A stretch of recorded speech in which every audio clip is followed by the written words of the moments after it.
Class 12 आज हम पढ़ेंगे parallel plate capacitor. Parallel plate capacitor सबसे कॉमन और सबसे ज्यादा यूज होने वाला कैपेसिटर होता है। इसका कंस्ट्रक्शन, इसकी वर्किंग, इसका डेरिवेशन, ये सब आपके कोर्स में है। तो आज की वीडियो में बने रहिए और मेरे साथ समझिए पैरेलल प्लेट कैपेसिटर को। सो पैरेलल प्लेट कैपेसिटर एक ऐसी डिवाइस है जो कि इलेक्ट्रिक चार्ज और इलेक्ट्रिक एनर्जी को स्टोर करती है। होता क्या है कि आप ये डायग्राम्स देख सकते हो। ये डायग्राम्स मैंने इसीलिए लगाए हैं ताकि आप देखो और समझो कि इतने सारे सर्किट्स, इतने सारे इलेक्ट्रॉनिक सर्किट्स जो कि हम लोग कहीं ना कहीं अपनी डेली लाइफ में हर जगह यूज कर रहे होते हैं, तो वहां पर क्या कंपोनेंट्स हैं और वहां पर कैपेसिटर कहां पर प्रेजेंट है। तो ये डायग्राम्स आपको विजुअलाइज करने में हेल्प करेंगे अबाउट द कैपेसिटर। तो एक्चुअली में होता क्या है कि जैसे मैंने कुछ शॉर्ट्स भी बनाए हैं अपने चैनल पर। आपने मेरे चैनल को अगर सब्सक्राइब नहीं किया है तो कर लो, क्योंकि मैं कुछ इस तरीके के शॉर्ट्स भी बना रही हूं जिसमें आपको कुछ रियल लाइफ फिजिक्स के बारे में जानने के लिए मिलता है। आप कनेक्ट कर सकते हो फिजिक्स को कुछ डेली एग्जांपल्स के through, and I am very sure कि मेरे बनाए हुए शॉर्ट्स आप लोगों को रियल लाइफ फिजिक्स से जोड़ने में हेल्प करने वाले हैं। तो यहाँ पर क्या होता है बच्चे कि अगर हम पैरेलल प्लेट कैपेसिटर का कोई भी एक कंपोनेंट इन डिवाइसेस से निकालें और उसको खोल करके देखें, मतलब उसका पोस्टमार्टम करें, तो हमें क्या मिलता है? हमें मिलती है दो प्लेट्स एक दूसरे से कुछ डिस्टेंस पर, और उन प्लेट्स के बीच में रखा होता है एक इंसुलेटिंग मीडियम। मैंने आपको समझाया था कि इंसुलेटिंग मीडियम कुछ भी हो सकता है, एयर हो सकता है, वैक्यूम हो सकता है, वुड हो सकता है, और कुछ भी जो कि डाई इलेक्ट्रिक कहलाता है ना। तो यहाँ पर क्या होता है कि दो प्लेट्स एक दूसरे से बहुत ही कम डिस्टेंस पर रखी होती हैं और उनके बीच में क्या भरा होता है? कोई भी dielectric material, air, vacuum. समझ में आया इतना? अब देखो हम धीरे धीरे करके समझते हैं कि ये कहाँ पर यूज होते हैं। अगर हम बात करें कैमरा फ्लैश की, तो आपने देखा होगा कि बैटरी तो कैमरा को लगातार एनर्जी दे रही है when it is working, but एकदम से जब हमें बहुत सारी एनर्जी चाहिए या बहुत सारा चार्ज चाहिए, तो फ्लैश क्या करता है? इंस्टेंटली अपनी सारी एनर्जी गिव अप कर देता है, सारा जोर लगा देता है। तो वहां पर ये सब पॉसिबल कैसे है? वो पॉसिबल है क्योंकि कैमरा फ्लैश में क्या होता है? कैमरा फ्लैश में देखो ये एक कैपेसिटर दिखाया गया है। कैपेसिटर की यूनिट फैरेड होती है और जितना फैरेड लिखा हुआ है मतलब उतना उसकी कैपेसिटी है। For example there are two tanks. एक टैंक बड़ा है, एक टैंक छोटा है। तो बड़ा वाला टैंक ज्यादा पानी स्टोर कर सकता है, छोटा वाला टैंक कम पानी स्टोर कर सकता है। तो किसकी कैपेसिटी ज्यादा है, मतलब किसका कैपेसिटेंस ज्यादा है? जिसकी स्टोरेज ज्यादा है ना। तो we can define in this way कि capacitance means the ability of a capacitor to hold charge. ठीक है, तो देखो यहाँ पर क्या कर रहा है, ये कैमरे का फ्लैश क्या कर रहा है? एनर्जी को स्टोर कर रहा है और फिर क्विकली इसको रिलीज कर दे रहा है एक छोटे से मिली सेकेंड के टाइम में, और एक इंटेंस हमको फ्लैश दे रहा है। ठीक है, फ्लैश है क्या? वो चार्ज है, वो जो उसने स्टोर किया हुआ था उसने उसको निकाल दिया, फट से निकाल दिया। अब ये क्या है? Power supplies. आपने ऐसे इंटीग्रेटेड सर्किट्स देखे होंगे, तो वहां पर भी आपको कैपेसिटर्स दिख जाते हैं। ठीक है, तो ये क्या करते हैं? ये फिल्टरिंग का काम करते हैं और आउटपुट वोल्टेज को सेंड करने में हेल्प करते हैं ताकि वो इजीली इसमें वोल्टेज क्या कर सके? फ्लो कर सके। ठीक है, आप ये देख सकते हैं, ये हमारे कुछ टाइमिंग सर्किट्स होते हैं, ऑसिलेटर्स होते हैं, सिग्नल्स, कपलिंग्स होते हैं। ये वेरियस इलेक्ट्रॉनिक डिवाइसेस में यूज होते हैं और यहाँ पर भी कैपेसिटर्स होते हैं। ठीक है, ये हमारा क्या है? मेमोरी। ये हमारे कैपेसिटर्स मेमोरी बैकअप पे यूज होते हैं, पावर को रेगुलेट करने का काम करते हैं और सर्किट को स्टेबलाइज भी करते हैं। इसी तरीके से आपको ये भी एक मॉनिटर दिखाई दे रहा है। तो यहाँ पर फिल्टरिंग का काम है, एनर्जी स्टोरेज का काम है, एंड स्टेबल ऑपरेशन का काम है कि एक स्मूथ ऑपरेशन होता रहे, चलता रहे। ठीक है, पावर सप्लाई अच्छे से वर्क करते रहे। तो वहां भी कैपेसिटर इसमें अपनी एक अहम भूमिका निभा रहे हैं। आप देखो इलेक्ट्रिक व्हीकल्स, अगर आप उनको खोल करके देखोगे उनके बोनट को, तो वहां पर भी इलेक्ट्रिक एनर्जी स्टोरेज होती है और वहां पर इलेक्ट्रॉनिक डिवाइसेस होती हैं, वहां पर पावर इलेक्ट्रॉनिक्स होती है। तो उन सब में कैपेसिटर्स का यूज होता है। मतलब आप कह सकते हो बच्चों की एक पैसिव कंपोनेंट है, जब इसकी जरूरत होती है ये तब आगे आता है, ये हमेशा आगे नहीं आता। आपने किसी चीज को स्टोर किया और जब आपको जरूरत है तो वो स्टोर की हुई चीज काम आई। आप इसको इस तरीके से समझ लो। ठीक है, ये देखो यहाँ पर क्या है? ये डेफिब्रिलेटर्स हैं। तो ये क्या करते हैं? ये हाई वोल्टेज का शॉक देते हैं, मतलब एक नॉर्मल हार्ट बीट को स्टोर करने में। मतलब ये कहाँ पर हुए? मेडिकल इंडस्ट्रीज में हुए। तो ये क्या करते हैं? एनर्जी को स्टोर करते हैं और डिलीवर करते हैं उस एनर्जी को हाई वोल्टेज शॉक पे। To restore normal heart beat. अब आप समझ सकते हो कि इसका मीनिंग क्या है। माइक्रोवेव ओवन आप लोगों के पास होंगे, उनमें भी हाई वोल्टेज के सर्किट्स होते हैं और उनमें मैग्नेट्रॉन मींस मैग्नेटिक फील्ड, ये जो जितनी भी लाइंस है ये सब और बाकी कंपोनेंट्स, ठीक है, उन सब की हेल्प के लिए यहाँ पर कैपेसिटर्स होते हैं। सोलर इन्वर्टर्स हैं जो कि सोलर एनर्जी से चार्ज होते हैं, सोलर एनर्जी को स्टोर करते हैं, फिर फिल्टर करते हैं, फिर डीसी को एसी में कन्वर्ट करते हैं और वही एसी हमारे घरों में आती है।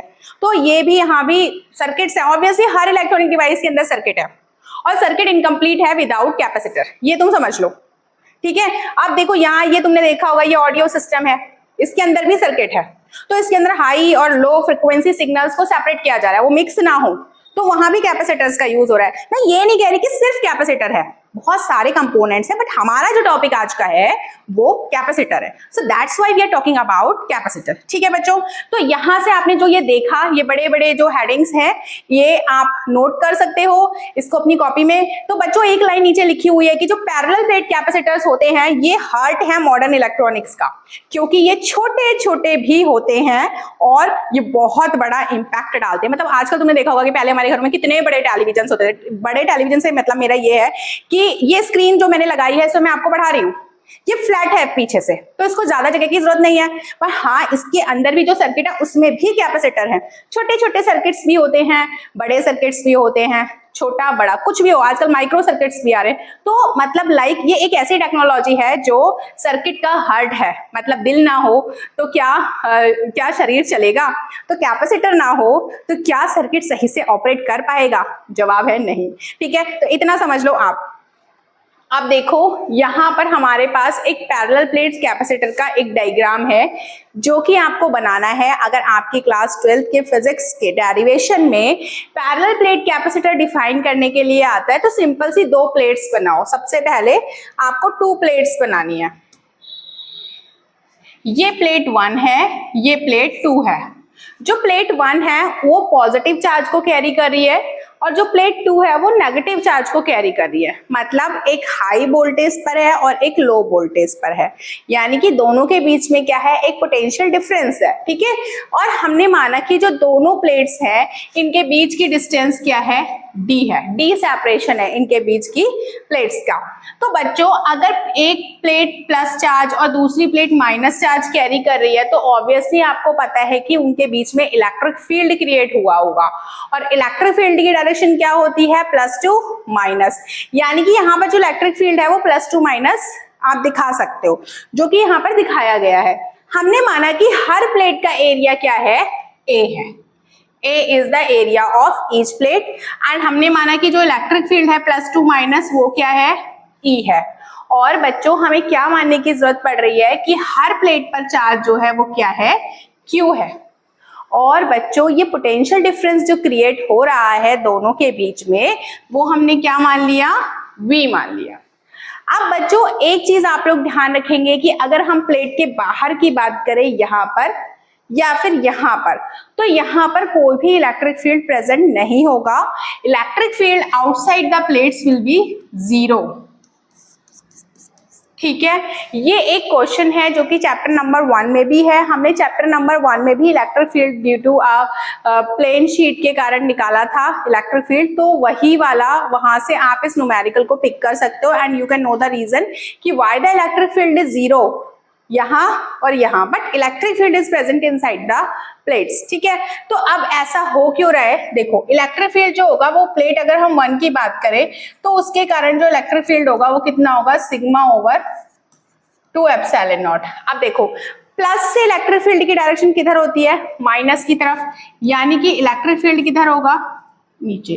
बट माइनस प्लेट की तरफ ही तो होता है ना इलेक्ट्रिक फील्ड, तो माइनस वाली प्लेट की तरफ ही होगा इलेक्ट्रिक फील्ड। यानी कि जो हम E2 ले रहे हैं, E1 और E2, तो E2 कितना होगा, σ/एप्सिलॉन नॉट। यानी कि अगर हम टोटल इलेक्ट्रिक फील्ड निकालें तो total electric field will be the sum of E1 and E2। Why we are finding out the sum of E1 and E2? क्योंकि E1 और E2 की डायरेक्शन क्या है, सेम है, प्लस प्लेट से away and minus plate के towards, ठीक है।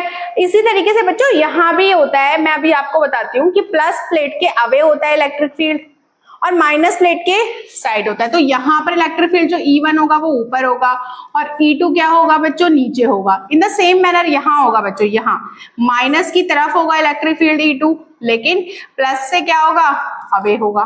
तो यहाँ पर क्या हो रहा है, ये जो आउटसाइड हो रहा है ये इलेक्ट्रिक फील्ड की डायरेक्शन अपोजिट हो रही है।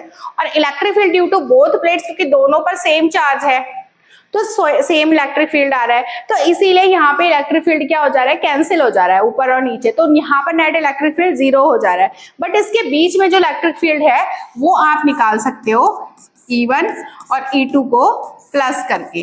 तो E1 और E2 को जब प्लस किया सिग्मा ओवर 2 एप्सिलॉन नॉट में, सिग्मा ओवर 2 एप्सिलॉन नॉट जब प्लस किया तो हमारा आंसर आएगा सिग्मा ओवर एप्सिलॉन नॉट।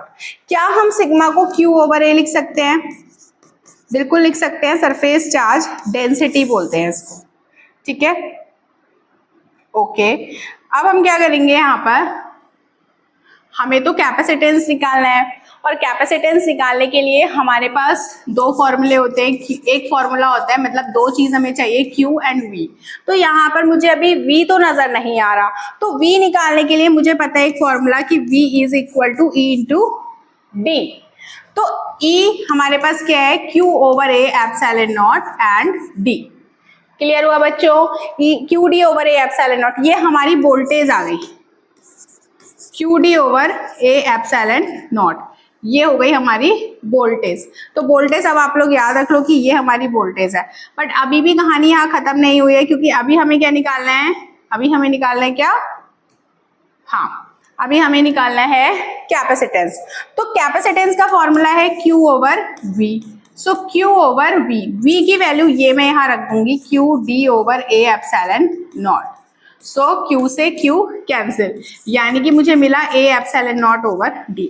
यानी कि पैरेलल प्लेट कैपेसिटर की जो कैपेसिटेंस है वो ये है, देखो ये आ रही है पैरेलल प्लेट कैपेसिटर की कैपेसिटेंस।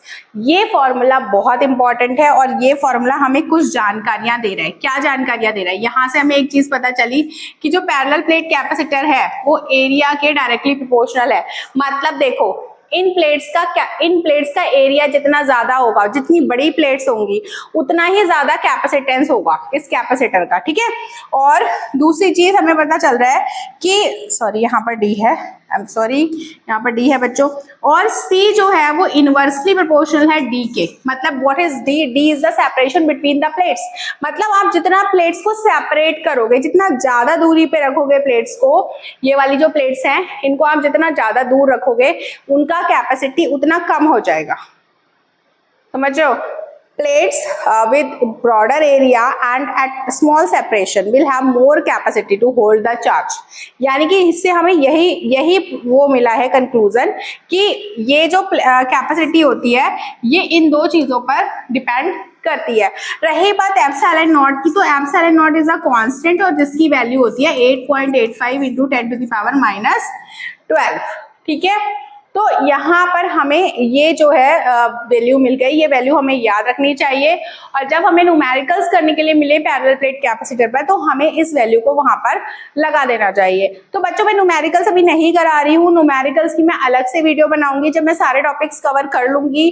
देन क्योंकि वीडियो बहुत बड़ी हो जाती है और मुझे लगता है बच्चे इतनी बड़ी वीडियोस देखना पसंद नहीं करते हैं, तो मैं एक टॉपिक को लेकर के वीडियोस बनाती हूँ ताकि आप लोग कंफ्यूज भी ना हो and easily you search the topic and learn about it. तो आज की वीडियो कैसी लगी, पैरेलल प्लेट कैपेसिटर आपको समझ में आया या नहीं आया, प्लीज मुझे बताओ, ठीक है। I am waiting for your comments and please do subscribe, do share, do comment, everything is accepted from your side। So lovely students, मिलते हैं अगली वीडियो में, बाय बाय।